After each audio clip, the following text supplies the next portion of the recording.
নমস্কার, সবাই কেমন আছেন? আশা করি সবাই ভালো আছেন। আজ আপনাদের জন্য নিয়ে এসেছি গভীর সেই রাতের গল্পের ৫ নম্বর পর্ব। আশা করি গল্পটি আপনাদের ভালো লাগবে। তাহলে চলুন শুরু করা যাক। উনি বলে, পেট ব্যথা কমেছে? আমি বললাম, না। উনি বলে, খুব বেশি হচ্ছে? আমি বললাম, হ্যাঁ। এবার উনি হঠাৎ আমাকে অবাক করে দিয়ে আমাকে ছেড়ে দিয়ে উঠে গেল। এমনটা কোনোদিনও হয়নি। একবার উনি আমাকে নিয়ে বিছানায় আসলে দ্বিতীয়বার আর বিছানা থেকে ওঠে না। কিন্তু আজ কি হলো? উনি আমাকে ছেড়ে দিয়ে উঠে কাপড় পরে নিচে যায়।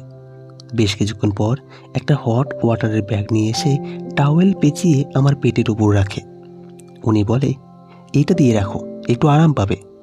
আমি ওনার আচরণ দেখে একটু অবাক হলেও আমার মনে মনে ভাবছি, আরাম হবে না কচু হবে? একে তো তুই আমাকে নরক যন্ত্রণা দিচ্ছিস, তোর ইশারায় আমাকে নাচাচ্ছিস। আল্লাহ যদি আমাকে একদিন ক্ষমতা দিত না তোকে নাচাবার, তাহলে তোকে বুঝিয়ে দিতাম কত ধানে কত চাল, যদি একদিন সুযোগ পাই। এদিকে উনি আবার কম্বল গায়ে দিয়ে বুকে মাথা রেখে শুয়ে আছে। উনি বলে, ঘুমিয়ে পড়ো। এটা শুনে তো আমি আরও অবাক। এর মানে উনি আর কিছু করবে না। হাঁপ ছেড়ে বাঁচলাম, অল্পের উপর দিয়ে গেছে। আমি ঘুমানোর চেষ্টা করলাম। এদিকে উনি আমাকে ওনার বুকের সাথে শক্ত করে জড়িয়ে ধরে ঘুমিয়ে পড়েছে। আমি এতদিন অনেকবার লক্ষ্য করেছি উনি আমাকে জড়িয়ে ধরার কয়েক মিনিটের মধ্যেই ঘুমিয়ে পড়ে। যাই হোক, এভাবেই ৩ মাস পেরিয়ে ১ বছর হয়ে গেল। উনি আমাকে এভাবে প্রত্যেক সপ্তাহে একবার করে ওনার সাথে থাকতে বাধ্য করে, আর আমি কাঠের পুতুলের মতো চালিত হচ্ছি ওনার কথায়। এরই মধ্যে বাবা সুস্থ হয়ে চাকরিতে জয়েন করে। ওনার অফিসের বস অনেক ভালো। বাবার অসুস্থতার কথা শুনে অনেক সাহায্য করেছে। এমনকি বাবার চাকরিটা অন্য কাউকে না দিয়ে বাবার জন্য বরাদ্দ রেখেছে। ছোট ভাইটা ক্লাস 8-এ উঠেছে। ছোট বোন এসএসসি দিয়ে এবার কলেজে ভর্তি হয়েছে। মোটামুটি আগের ছন্দে ফিরে এসেছে আমাদের পরিবার। আমারও বিয়ের বয়স হয়েছে, তাই বাবা তাড়া দিতে লাগলো বিয়ে দেওয়ার জন্য। কিন্তু আমি বারবার অমত জানাচ্ছি। কেন বিয়ে করতে চায় না তার দুটো রিজন। এক, বিয়ে হয়ে গেলে বাবা সংসার চালাতে হিমশিম খাবে। দ্বিতীয়ত, আমি কাউকে ঠকাতে পারবো না। দিনের পর দিন অন্য একজন পুরুষ আমাকে শোষণ করেছে। আমার বলতে আমার কাছে কিছুই নেই। যাকে জীবনসঙ্গী বানাবো তাকে দেওয়ার মতো আমার কাছে অবশিষ্ট কিছুই নেই। তাই আমি চাই না কাউকে ঠকাতে, কিন্তু সেটা আমি মা বাবাকে বলতে পারছি না। তারা তো উঠে পড়ে লেগেছে বিয়ে দেবে বলে। আরেকটা দিক আমি লক্ষ্য করেছি, প্রথম যদিও আমার কাছে অসহ্য লাগতো রাজ স্যারের স্পর্শ। ওনাকে দেখলেই আমার ঘৃণা হতো, একদম সহ্য করতে পারতাম না। কিন্তু এর পরিবর্তন ঘটতে শুরু করলো ধীরে ধীরে। রাজ স্যারকে আস্তে আস্তে ভালো লাগতে শুরু করলো। ওনার স্পর্শ আমার মন ছুঁয়ে যায়, অন্যরকম অনুভূতি জাগায় মনে। মাঝে মাঝে আমার প্রতি ওনার গুরুত্ব, ওনার কেয়ার বেড়ে যায়। মনে হয় উনি আমার অনেক আপন, অনেক কাছের একজন। আগে যেমন ওনার কাছে গেলেই আমার অস্বস্তি হতো, আজকাল তেমন আর হয় না, বরং ভালো লাগে তার সঙ্গ। হয়তো বারবার মেলামেশার কারণে এমনটা হচ্ছে। যাই হোক, বেশ কিছুদিন কেটে গেল। আজ অফিসে যাওয়ার সময় আমাকে একটু তাড়াতাড়ি অফিস থেকে আসতে বলছিল মা। জিজ্ঞেস করাতে বলে, কাজ আছে। কি কাজ? স্যার আমাকে জিজ্ঞেস করে কিসের জন্য ছুটি যাও। সত্যি বলতে আমি নিজেও জানি না কেন আমাকে তাড়াতাড়ি যেতে বলেছে। আমি বললাম, জানি না, মা বলেছে তাড়াতাড়ি যেতে। স্যার বলে, ঠিক আছে, কাজ শেষ করে 5টার দিকে চলে যাও। আর হ্যাঁ, মনে করে ফাইলটা আগে শেষ করবে, সেটা খুবই আর্জেন্ট, কাল সকালে সেটা জমা দিতে হবে। আমি জি স্যার বলে চলে এলাম। আরও কিছু ফাইল জমা ছিল টেবিলের উপর। স্যারের দেওয়া ফাইল দেখে অন্য কাজগুলো করতে লাগলাম। ভুলেই গিয়েছিলাম এই ফাইলের কাজ শেষ করে স্যারকে দিতে হবে। সব কাজ শেষ করে যাওয়ার জন্য ব্যাগ গোছানোর সময় দেখি আমাকে যে ফাইলটা দিয়েছিল সেই ফাইলের কাজ অসম্পূর্ণ হয়ে গেছে। এখন কি করি? এরই মধ্যে মা কয়েকবার ফোন দিয়ে ফেলেছে। তাই আমি ফাইলটা নিয়ে বাড়ির উদ্দেশ্যে রওনা দিলাম। ভেবেছিলাম রাতের অংশে কাজ শেষ করে কাল স্যারের হাতে দিয়ে দেব। এই ভেবে ফাইলটা নিয়ে চলে গেলাম বাড়িতে। বাড়িতে এসে দেখি হুলস্থুলু কাণ্ড। মা কয়েক আইটেমের নাস্তা বানিয়েছে, আরও কি যেন তৈরি করেছে। মা আমাকে দেখে বলে, অবশেষে এলি, যা সময় নষ্ট না করে ফ্রেশ হয়ে রেডি হয়ে নে, কিছুক্ষণের মধ্যেই ছেলে পক্ষ চলে আসবে তোকে দেখতে। মায়ের কথাগুলো আমার শরীরে যেন কাঁটার মতো বিচ্ছে।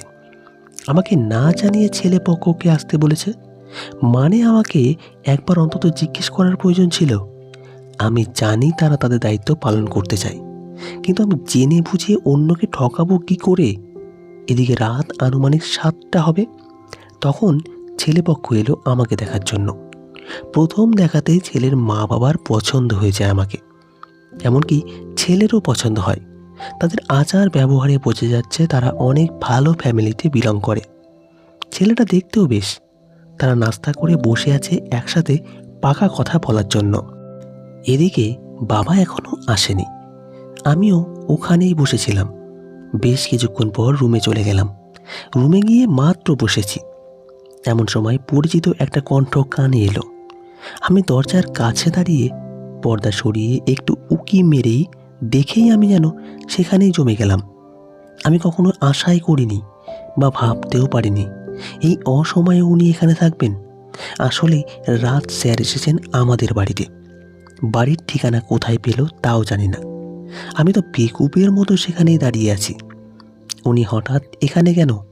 বেফাস কিছু বলে না দেয়। স্যার ভেতরে এসে সবাইকে উদ্দেশ্য করে সালাম দেয়। স্যার বলে, সরি, আমি মনে হয় অসময় চলে এসেছি। মা বলে, কিন্তু তুমি কে বাবা? স্যার বলে, আসলে আমি রোদেলার অফিসের বস। একটা আর্জেন্ট ফাইল ওর কাছে রয়ে গেছে, সেটা নিতে এসেছি। খুবই দরকার কি না, তাই আপনি যদি একটু কষ্ট করে রোদেলাকে ডেকে দিতেন তাহলে ভালো হয়। কথাটা শুনে আমি ফাইলটা হাতে করে বেরিয়ে এলাম। আমি বললাম, সরি স্যার, একটু তাড়াহুড়োর মাঝে ছিলাম, তাই ভুলে গেছি ফাইলটা কমপ্লিট করতে। বাসায় নিয়ে এসেছি, রাতে বসে করে নেব ভেবে। এদিকে আমার বেশ আর পোশাক দেখে স্যারের বুঝতে বাকি রইল না আসলে এখানে কি চলছে। স্যার বলে, কোনো সমস্যা না, আমি করে নেব, তুমি ফাইলটা আমাকে দিয়ে দাও। আমি ফাইলটা স্যারের হাতে দিয়ে সোজা আবার ভেতরে চলে গেলাম। ততক্ষণে মা স্যারের জন্য চা বানিয়ে নিয়ে এসেছে। প্রথমে রাজ স্যার খেতে চাইল না, তারপর কি মনে হতেই উনি চায়ের কাপ হাতে নিয়ে ছেলের পাশে বসে পড়ে। মানে যে ছেলের জন্য আমাকে দেখতে এসেছে সেই ছেলের পাশে বসেছে। স্যার চায়ে চুমুক দিয়ে ফিসফিস করে ছেলেটাকে বলে, তুমি কি এই মেয়েটাকে দেখতে এসেছ?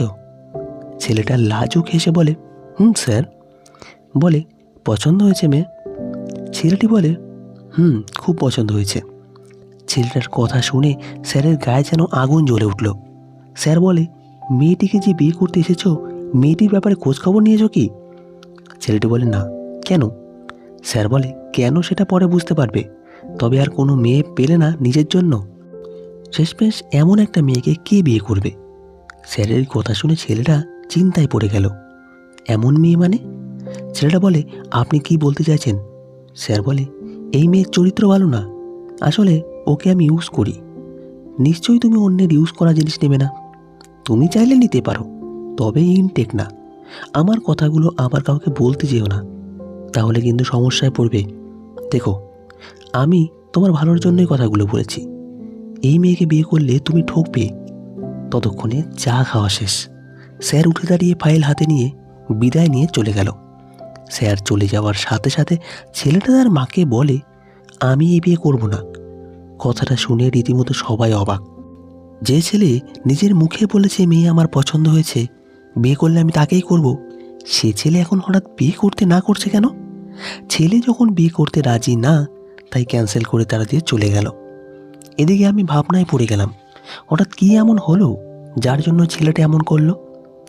এটা একটা অপমানজনক কাজ হলো। মুখের উপর বলে দিল বিয়ে করবে না। আমি ঘরে শুয়ে শুয়ে কান্না করছি, নিজের জন্য না, আমার ফ্যামিলির মুখ ছোট হয়ে গেল সেটা ভেবে। পরের দিন আমি অফিসে গেলাম।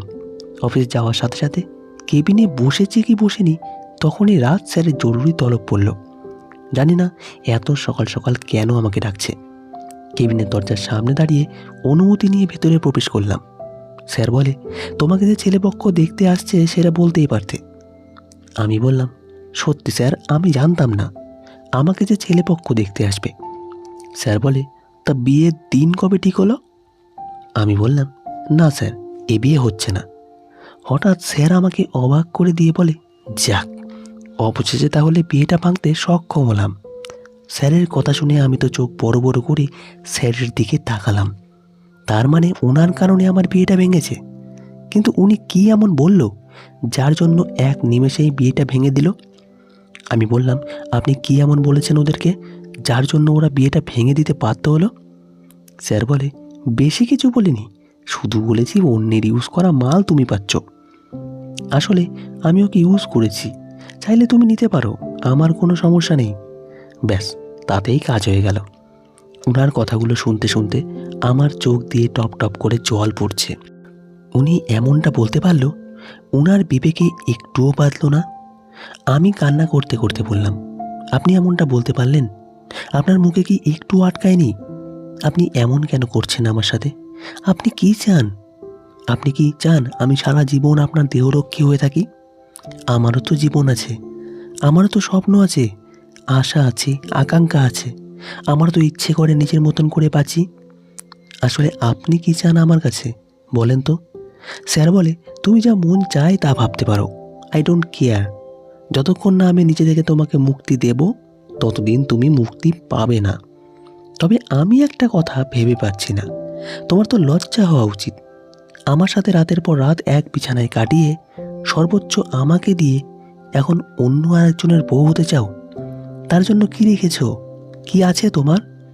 আর আমার অনুমতি ছাড়া তোমার সাহস কি করে হলো? ছেলে পক্ষের সামনে যেতে মনে রেখো, আমার অনুমতি ছাড়া আর কখনো যদি বিয়ের পিটিতে বসতে চাও, তাহলে কিন্তু এর ফল খুব খারাপ হবে। এখন আসতে পারো, হাতের কাজ তাড়াতাড়ি শেষ করো, রাতে আমার সাথে বাসায় যাবে। আমি কান্না মাখা মুখে নিয়ে বললাম, কেন স্যার, আজ তো আপনার বাসায় যাওয়ার কথা না, তাহলে কেন যাব? স্যার বলে, কেন যাবে সেটার কৈফিয়ত আমি দিতে বাধ্য নই। তোমার কাজ হলো আমি যা বলবো সেটা মেনে চলা। তুমি আমাকে না জানিয়ে ছেলেপক্ষের সামনে সেজে গুজে বসেছ, নিশ্চয়ই তোমার বিয়েতে সম্মতি ছিল। তা না হলে তুমি এত সুন্দর করে সেজে গুজে ওদের সামনে বসতে না। সত্যি কথা বলতে, কাল তোমাকে দেখে আমি চোখ সরাতে পারছিলাম না। তাহলে ওই বেচারা আর কি দোষ দেব? তোমাকে খুব সুন্দর লেগেছে, নীল রঙের শাড়ি, নীল রঙের চুড়ি, নীল পাথরের নেকলেস ও কানের দুল, ঠোঁটে লাল লিপস্টিক, চোখে মোটা করে কাজল আর হালকা মেকআপে। খুবই ইচ্ছে করছিল তোমাকে এভাবে চুমু খাই, কিন্তু মান সম্মান বলে তো কিছু আছে, তাই বাধ্য হয়ে ছেড়ে দিলাম কাল রাতে তোমাকে। তা না হলে কাল রাতে যদি চাইতাম, তাহলে তুমি বাধ্য আমার বিছানায় আসতে।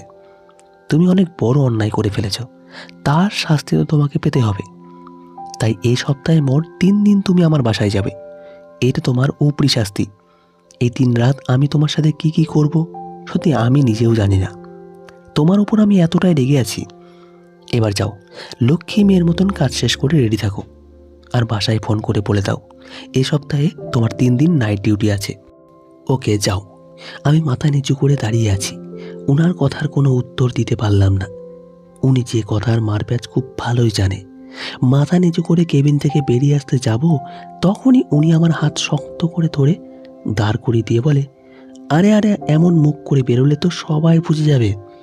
এই বলে টিস্যু পেপার নিয়ে আমার চোখ মুখ মুছে দিয়ে গালে একটা চুমু দিয়ে বলে, এবার যাও। আমি এক নজর ওনার দিকে তাকিয়ে নিজের কেবিনে চলে এলাম। আমার এখন চিৎকার করে কান্না করতে ইচ্ছে করছে। ওনার মনে কি একটুও দয়া মায়া নেই? আমার সাথে কেন উনি এমন করছে? আমি তো ওনার কোনো ক্ষতি করিনি, তাহলে কেন? এই প্রশ্নগুলোর কোনো উত্তর খুঁজে পাই না আমি। নিজেকেই নিজে বারবার প্রশ্ন করি, কিন্তু কোনো উত্তরই খুঁজে পাই না। অনেকক্ষণ কান্নাকাটি করে চোখ মুখ মুছে হাতের কাজ করতে লাগলাম। সন্ধ্যা 7টার দিকে বাসায় ফোন করে বলে দিলাম এ সপ্তাহে আমার 3 দিন নাইট ডিউটি আছে। মা তো প্রথমে অনেক কৈফিয়ত চাইলো, একটার পর একটা মিথ্যে কথা বলে কোনো রকম বুঝিয়ে দিলাম। আমি যে দিন দিন নিজের কাছে নিজে ছোট হয়ে যাচ্ছি, দিনের পর দিন মা বাবাকে অন্ধকারে দেখে মিথ্যের পর মিথ্যে বলে যাচ্ছি। এভাবে আর কতদিন পারবো আমি জানি না। যদি ধরা পড়ে যায় কোনোদিনও, তখন কি হবে? তখন তো আমার মরা ছাড়া আর কোনো উপায় থাকবে না। ফোন কেটে দিয়ে বসে বসে কথাগুলো ভাবছি। এদিকে অফিস ছুটি হয়ে গেছে, সবাই একে একে বেরিয়ে যাচ্ছে প্রতিদিনের মতো। রিনা জিজ্ঞেস করলো, কী রে, বাসায় যাবি না? আজও কি তোর লেট হবে? আমি বললাম, হ্যাঁ রে, আমার আজও লেট হবে। রিনা সন্দেহজনকভাবে ভুরু কুঁচকে বলে, আজকাল তুই মনে হয় একটু বেশি কাজ করছিস। ব্যাপার কি রে? স্যার মনে হয় আজকাল তোকে বেশি কাজ দিচ্ছে নাকি অন্য কিছু চলছে? প্রায় দেখি স্যার তোকে কেবিনে ডেকে নিয়ে যায়। তোদের মাঝে কি কথা হয় জানি না, তবে তুই যখন বেরিয়ে আসিস কেবিন থেকে তখন তোকে অন্য রকম দেখায়। কেমন যেন চিন্তিত, ঘাবড়ে আছিস মনে হয়। এই কি হয়েছে বলতো? আমি ওর কথা শুনে সত্যি ঘাবড়ে গেলাম। কি করে বোঝাই এখন আমি নিজেকে? স্বাভাবিক করে কিছু বলতে যাব, তখনই হঠাৎ পেছন থেকে স্যার বলে, কি ব্যাপার, তুমি এখানে কি করছো? তোমার তো ছুটি হয়ে গেছে। ওর কাজে ডিস্টার্ব না করে তুমি বাসায় যাও। তারপর আমাকে বলে, রোদেলা, কাজের সময় কথা বলা একদম পছন্দ করি না আমি নিজের কাজ শেষ করো। স্যারের কথা শুনে রিনা আমতা আমতা করে বলে, সো সরি স্যার। এই বলে রিনা চলে গেল। আর আমি হাঁপ ছেড়ে বাঁচলাম। আর একটু হলেই তো ধরা পড়ে যেতাম, কারণ আমি কোনো কথাই খুঁজে পাচ্ছি না ওকে বলার জন্য। স্যার আমার টেবিলের ওপর 2 হাতে ভর দিয়ে ঝুঁকে আমার দিকে তাকিয়ে বলে, রেডি হয়ে থেকো, আর কিছুক্ষণের মধ্যেই আমরা বের হব। এই বলে উনি নিজের কেবিনে চলে গেল। আমি হাতের ব্যাগ গুছিয়ে রেডি হয়ে বসলাম। মনের ভেতর ভয় অস্বস্তি দুটোই কাজ করছে। উনি আমার উপর রেগে আছে। জানি না আজ উনি আমার সাথে কি কি করবে। হে আল্লাহ, এই কোনো অমানুষের হাতে তুমি আমাকে ফেলেছ, যার মধ্যে কোনো মনুষ্যত্ব বোধ নেই। কি এমন অপরাধ করেছি আমি, যার সাজা তুমি আমাকে দুনিয়াতে দিচ্ছ? তারপরেও আমি তোমার উপরে ভরসা করে আছি। আল্লাহ, আমাকে রক্ষা করো তুমি। আরও নানান কথা ভাবতে লাগলাম। কিছুক্ষণের মধ্যে স্যার আসলো। এসে বলে, চলো। আমি ব্যাগ কাঁধে নিয়ে ওনার পিছু নিলাম। গাড়ির কাছে আসতেই উনি সামনের দরজা খুলে দিল। আমি উঠে বসলাম। এরপর উনি উঠে বসে গাড়ি স্টার্ট করে দিল।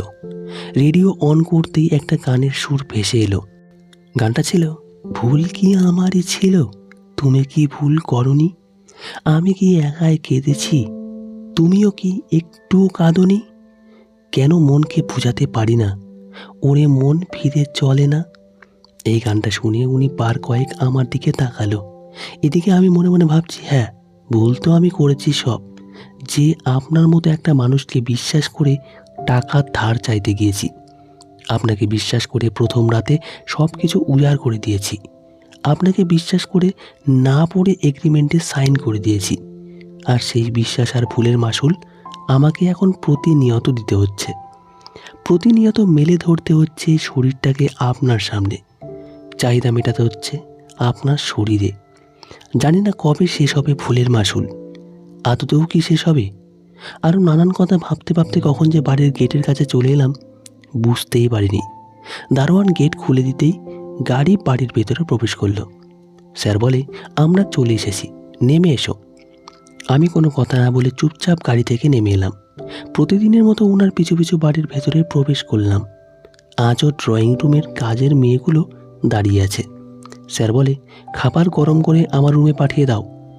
এই বলে উনি আমাকে নিয়ে উপরে চলে গেল। মেয়েগুলো আমাকে দেখলে ওদের মুখগুলো করুণাময় হয়ে ওঠে। ওরা আমার চেহারা দেখেই বুঝতে পারে যে আমি স্বইচ্ছায় এখানে আসি না।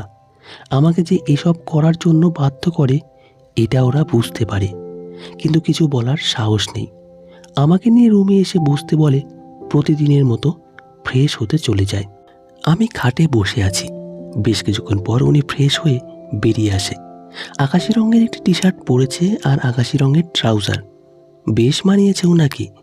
আগেই বলেছি উনি দেখতে হ্যান্ডসাম। গায়ের রং শ্যামলা হলেও ওনার চেহারা খুবই আকর্ষণীয়। আমি না চাইতেও বার কয়েক আমার চোখ ওনার দিকে চলে যায়। এটা দেখে স্যার যা বলল আমাকে তা শোনার জন্য আমি মোটেও প্রস্তুত ছিলাম না। আমি বুঝতে পারলাম না উনি কি করে বুঝলো, আর এভাবে কথা বলার মানে কি। তার মানে কি উনি এরপর যা হলো। তো বন্ধুরা, আজকের গল্পটি এখানেই সমাপ্ত। গল্পের বাকি অংশ পেয়ে যাবেন আগামী পর্বে। আশা করি গল্পটি আপনাদের ভালো লাগবে। যদি ভালো লাগে তাহলে লাইক, কমেন্ট আর সাবস্ক্রাইব করে আমাদের পাশে থাকুন। পাশে থাকা বেল আইকনটি প্রেস করে দেবেন, তাহলে আমাদের নিত্য নতুন ভিডিও আপনাদের কাছে পৌঁছে যাবে। সবাই ভালো থাকুন। ধন্যবাদ সকলকে।